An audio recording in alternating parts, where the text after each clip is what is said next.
Okay, so today's lab we're going to explore heat and the flow of energy due to heat of an object. And heat is just a measure of how much energy is stored in something at a particular temperature. We're going to start by working just with water. And with water, we know that there's the ability to heat water, cold water, add ice, boil the water, and that's exactly what you're going to be working with today. So if you haven't already, make sure you have some ice and some ability to heat water up. So how do we calculate the heat that's acting in a system like water? Well, first just some labeling. So we call the heat in the water, we represent it with the letter Q. And we'll often do some subscripts that describe what the system is and what the whether it's hot or cold, right? So, for example, if I have the heat in hot water, okay, hot H water W. If it was cold water, I would use a CW. And so, what do we do? So, if we have, say, a thing of water. And in this case, I'm leaving it open to the air. So if I have some hot water in here, and I put a thermometer in here so that I can measure the temperature, I think what we'd know is that over time we would see the temperature in this decrease, which means that this water was giving up heat to the surrounding atmosphere. And the reason that it's giving up heat to the surrounding atmosphere is because the surrounding atmosphere is most likely colder than the liquid. If it was cold liquid, it would warm up, so it would take heat from the surrounding atmosphere. And so to understand how I would do that, I need to know a couple of things. One, I need to know the mass of the water, because a more massive thing takes more heat available to give up to the atmosphere. Of course, notice what I've always been talking about in this discussion. I've been talking about a change in temperature. So I'm looking at the change in the temperature, which will be equal to whatever the final temperature is, which, because I'm doing hot water here, I know will be colder. So I have the final temperature minus the initial temperature. We talked about changes in the first lab, or the second lab. Right? So I have a change in temperature of the liquid. I need to know its mass, M. And there's one last parameter. So water is different than ice, is different than metal, is different than plastic. And that difference is their ability to store or give up heat. And we call that particular quantity the heat capacity. So it's just like it sounds. It's the capacity for a system to store heat. Some objects have very low heat capacity, some have very large heat capacity. We represent this by the letter C, and so a lowercase c when we do this. And so we have the heat capacity, and in this case, we're going to do water, but it could be any generic thing. So generically, it's just the letter C.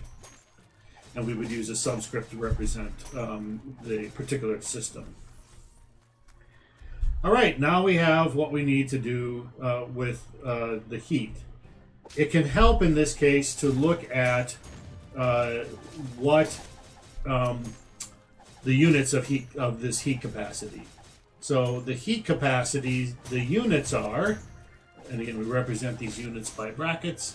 So the units are going to be, we're going to, instead of using a joule, we're going to use a calorie.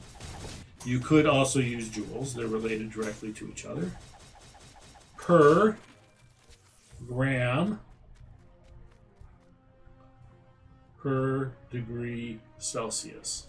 And that's how we measure our temperature.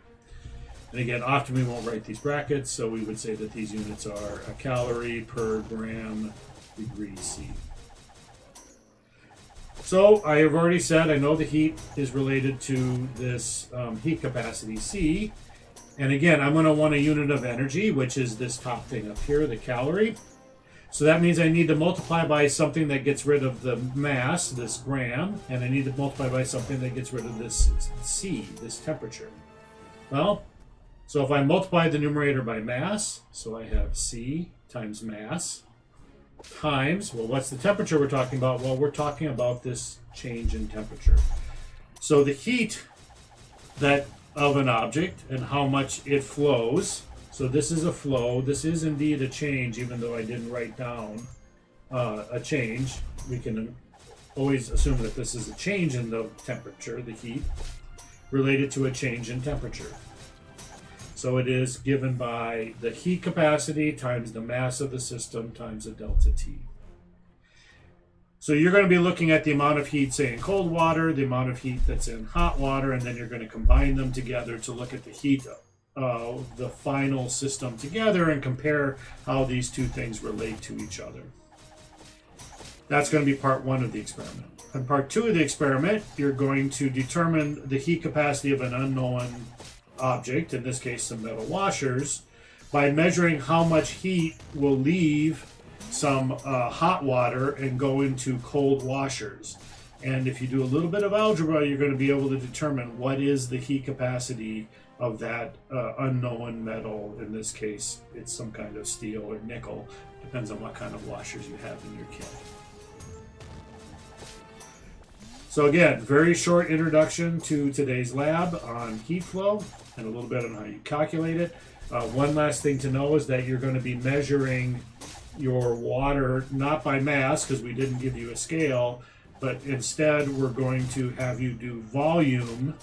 Okay, so remember, mass is equal to the density, which in physics we use the letter rho, times the volume of the system. So you're going to be measuring volume of water, and to get the density of water is equal to 1 gram per cubic centimeter.